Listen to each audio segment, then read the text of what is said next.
माता पिता अपने बच्चों का एक बेहतर भविष्य बनाने के लिए उन्हें एक अनजान शहर में नहीं भेजते हैं, बल्कि उनके ऊपर ढेरों सारे पैसे भी खर्च करते हैं। लेकिन वहीं पे कुछ बच्चे जब खुला आसमान देखते हैं, हवा में उड़ने लगते हैं। इससे पहले कि वो होश में आए तब तक काफ़ी देर हो जाती है, जिसकी वजह से उन्हें कई तरह की परेशानियों का सामना भी करना पड़ जाता है। आज की कहानी में भी सेम कुछ ऐसी होता है। एक लड़की जो अपने बेहतर करियर की तलाश में अनजान शहर में तो जाती है, लेकिन एक ऐसे चंगुल में फंस जाती है जिसकी वजह से ना सिर्फ वो लड़की बल्कि उसके साथ कई और लोग भी सलाखों के पीछे पहुंच जाते हैं। वाकई में दोस्तों, आज की जो कहानी है यह आपको भी हैरान व परेशान कर देने वाली है। नमस्कार, आदाब, मैं हसमुद्दीन और आप देख रहे हैं सफ़र क्राइम तक। आज की जो सच्ची घटना मैं आपको सुनाने वाला हूँ, दरअसल ये घटना है मध्य प्रदेश की। मध्य प्रदेश का एक शहर पड़ता है इंदौर, और इसी इंदौर का एक इलाका आता है लोटस चौराहा। बात कर रहा हूँ मैं 26 जुलाई 2023 की रात्रि के करीब 3 बजे के आसपास। लोटस चौराहे पे ही एक स्कूटी पे 4 लोग मौजूद थे, जिसमें 3 लड़के थे और एक लड़की। लड़की के हाथ में सिगरेट जल रहा था। ये चारों उसी स्कूटी के साथ अभी चौराहा पे खड़े ही थे कि तभी वहाँ पे एक सफ़ेद कलर की कार आकर के रुकती है। उस कार के अंदर भी 4 लड़के मौजूद थे। कार का दरवाज़ा खुलता है, थोड़ी बहुत बातचीत होती है, लेकिन जैसे ही थोड़ी बहुत बातचीत होती है, स्कूटी पर के लड़के और लड़की कार के ऊपर हमला कर देते हैं।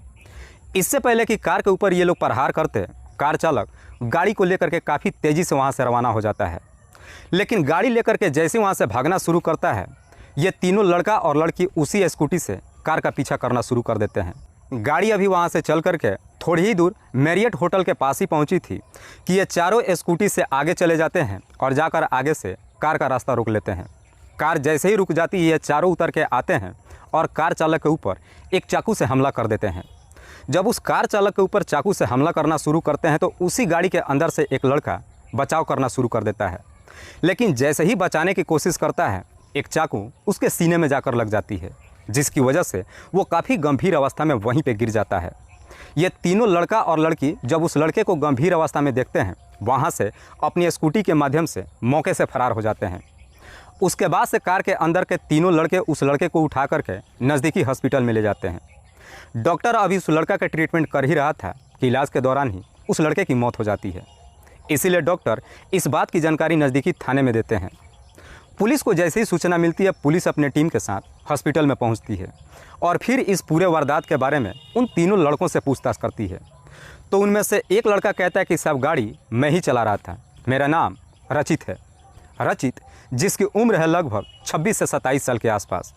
रचित कहता है कि साहब, ये तीनों मेरे ही दोस्त हैं, जिसमें से एक का नाम है मोनू, दूसरे का नाम है हर्ष और तीसरे का नाम है रीति। जिस लड़के की मौत हुई थी उसका नाम है मोनू।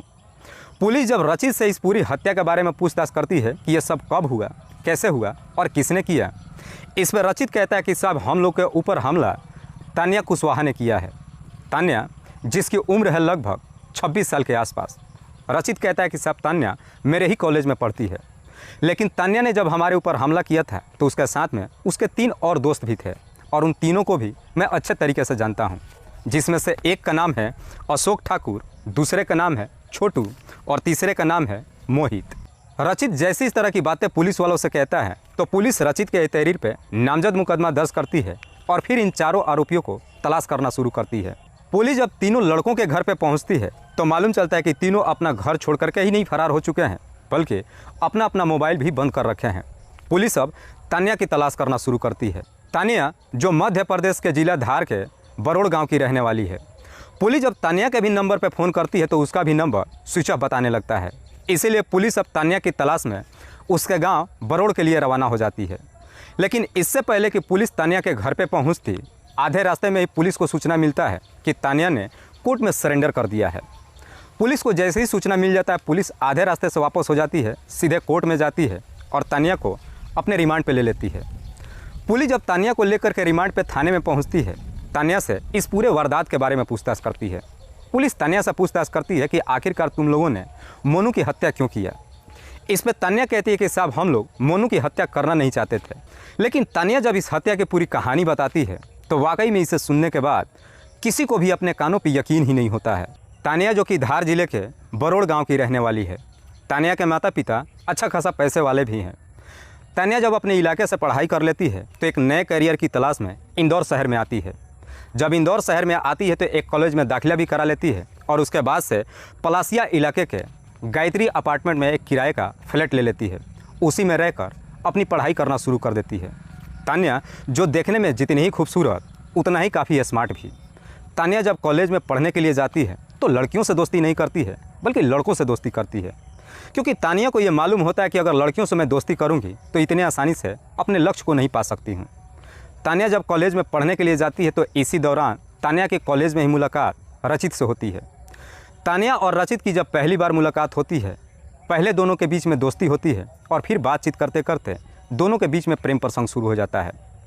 तान्या और रचित के बीच में जब प्रेम प्रसंग शुरू हो जाता है उसके बाद से रचित तान्या से मुलाकात करने के लिए अक्सर उसके फ्लैट में ही जाना शुरू कर देता है। लेकिन रचित जब तान्या से मिलने के लिए उसके फ्लैट में जाता है तो तान्या के पड़ोसी इस बात से काफ़ी नाराज़ होते हैं। नाराज़ तो होते हैं लेकिन इसके बावजूद भी कुछ बोल नहीं पाते हैं। जैसे ही कुछ महीने का समय गुजरता है तान्या अपने लक्ष्य की तरफ आगे बढ़ना शुरू कर देती है। दरअसल तान्या अपने जीवन में मॉडल बनना चाहती है। मॉडलिंग के क्षेत्र में जाने के लिए तान्या कई लोगों से मुलाकात भी करती है। इसी दौरान तान्या की मुलाकात छोटू से होती है। छोटू जिसकी उम्र है लगभग 24 से 25 साल के आसपास, जो परदेसी इलाके का रहने वाला है। छोटू अपने इलाके का बहुत ही दबंग व्यक्ति है। उसके ऊपर पहले से ही 3 मुकदमे दर्ज है। छोटू का अपने इलाके में काफ़ी दबदबा भी है। तान्या और छोटू की जब मुलाकात होती है तो तान्या छोटू से कहती है कि मैं मॉडल क्षेत्र में जाना चाहती हूँ। लेकिन जैसे ही अपने लक्ष्य के बारे में छोटू से बताती है तो छोटू भी तान्या को झूठी दिलासा देते हुए कहता है कि मेरा ऐसे कई लोगों से जान पहचान है जो तुम्हारी मदद कर सकता है। छोटू जब तान्या को झूठी दिलासा देता है तो तान्या भी छोटू की बातों में आ जाती है और फिर अपना लक्ष्य पाने के लिए अपने आप को छोटू के हवाले कर देती है। उसके बाद से तान्या और छोटू के बीच में भी प्रेम प्रसंग शुरू हो जाता है। लेकिन तान्या और छोटू के बीच में जब प्रेम प्रसंग शुरू होता है उसके बाद से छोटू भी तान्या से मुलाकात करने के लिए अक्सर उसके फ्लैट पे ही जाना शुरू कर देता है। लेकिन इधर तान्या का जब छोटू से प्रेम प्रसंग शुरू होता है इस बात की जानकारी रचित को मालूम चल जाता है। रचित को जब मालूम चलता है कि तान्या का छोटू के साथ में प्रेम प्रसंग शुरू हुआ है, इस बात पर रचित काफ़ी नाराज़ होता है। तान्या को काफ़ी समझाने की कोशिश करता है कि जिस आदमी के चक्कर में तुम पड़ी हो वो तुम्हारा ज़िंदगी बर्बाद कर देगा, जिसका अपना ही करियर का कोई ठिकाना नहीं है, वो तुम्हें तुम्हारे लक्ष्य में कैसे मदद करेगा। रचित तान्या को काफ़ी समझाने की कोशिश करता है लेकिन तान्या रचित की एक बात नहीं मानती है।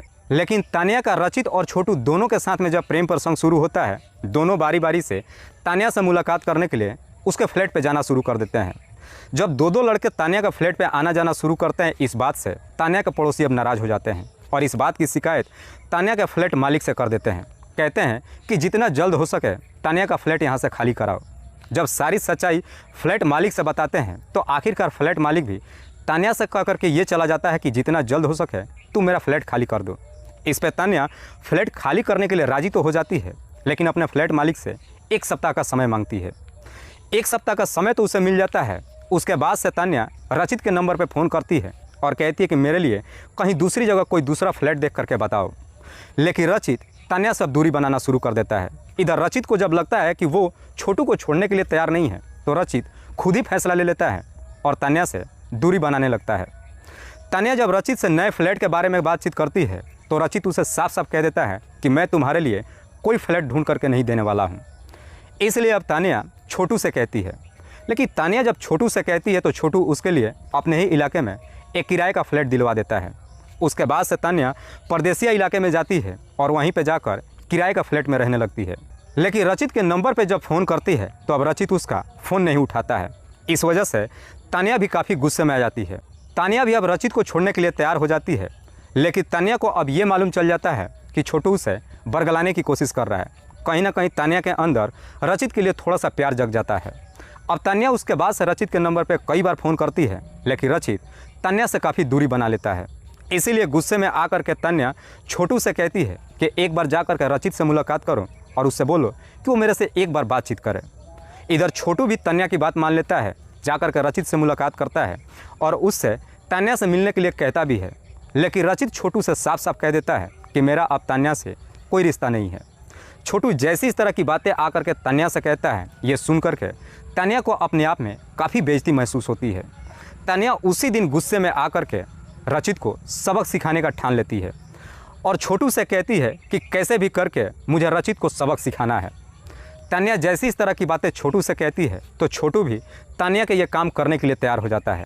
26 जुलाई 2023 को छोटू और तान्या और छोटू के दो दोस्त ये चारों एक ही स्कूटी से रात्रि के वक्त खाना खाने के लिए लोटस चौराहे पर जाते हैं। 12 बजे के आसपास होटल के अंदर बैठ करके जब ये खाना खा रहे थे तभी तान्या को मालूम चलता है कि रचित अपने दोस्तों के साथ उज्जैन के लिए रवाना हुआ है। जैसे ही तान्या को मालूम चल जाता है कि रचित अपने 3 दोस्तों के साथ अपनी गाड़ी लेकर के रवाना हो चुका है, तान्या छोटू से कहती है कि हमें अपने काम को आज ही अंजाम देना है। जैसी इस तरह की बातें कहती है तो छोटू भी इस काम को करने के लिए तैयार हो जाता है। उसके बाद से ये चारों निकलकर अपनी स्कूटी लेकर लोटस चौराहे पर खड़े होकर रचित के इंतजार करने लगते हैं। लेकिन रचित जब अपने दोस्तों के साथ गाड़ी के माध्यम से वहाँ से निकलता है तो उसी चौराहे पर तान्या को देखता है। रचित जब तान्या को देखता है तो अपनी गाड़ी वहीं पर रोक देता है और तान्या से कहता है कि तुम्हें शर्म नहीं आ रही है कि रात्रि के 3 बजे के आसपास 3 लड़कों के साथ में घूम रही हो। रचित जैसी इस तरह की बातें तान्या से कहता है, तान्या एकदम से गुस्से में भड़क जाती है। कहती है कि तुम होते कौन हो मुझे समझाने वाले, और तुम्हारा मेरा रिश्ता ही क्या है। तान्या जैसी इस तरह की बातें कहती है तो रचित भी अपनी गाड़ी का दरवाज़ा बंद कर लेता है और वहाँ से रवाना होता है। लेकिन इस बात पर तान्या इस कदर से नाराज़ हो जाती है कि अपने दोस्तों से कहती है कि उसके गाड़ी का पीछा करो। उसके बाद से उसी स्कूटी से गाड़ी का पीछा करना शुरू करते हैं। गाड़ी अभी जैसे ही थोड़ी दूरी पे जाती है अपनी स्कूटी को ओवरटेक करके गाड़ी को आगे से जाकर रोक लेते हैं। उसके बाद से तान्या और उसके तीनों दोस्त उतर के आते हैं और रचित के ऊपर एक चाकू से हमला कर देते हैं। हमला जैसे ही करना शुरू करते हैं गाड़ी के अंदर से ही रचित का दोस्त मोनू उसे बचाने की कोशिश करता है। लेकिन मोनू जैसे ही बचाने के लिए बीच में आता है वो चाकू मोनू के सीने में लग जाती है, जिसकी वजह से मोनू काफ़ी गंभीर अवस्था में वहीं पे गिर जाता है। जैसे ही वो गंभीर अवस्था में गिरते हैं ये सब के सब वहाँ से फरार हो जाते हैं। वाकई में तान्या जब ये पूरी कहानी पुलिस वालों को बताती है तो पुलिस तान्या के तहरीर पे उसके तीनों दोस्तों को तलाश करना शुरू करती है और बहुत जल्द ही उन तीनों को भी अपने कस्टडी में लेकर आती है। फिलहाल पुलिस ने इन चारों आरोपियों को अपने कस्टडी में लेकर इन सब पे गंभीर धारा में मुकदमा दर्ज करके जेल भेज दिया है। दोस्तों, इस घटना को सुनाने का उद्देश्य मुझे किसी को परेशान नहीं करना है, किसी को तकलीफ़ नहीं पहुंचाना है। बस आपको बताना है आप जहां भी रहें सुरक्षित रहें और अपनों का ख्याल रखें। तब तक के लिए जय हिंद, जय भारत।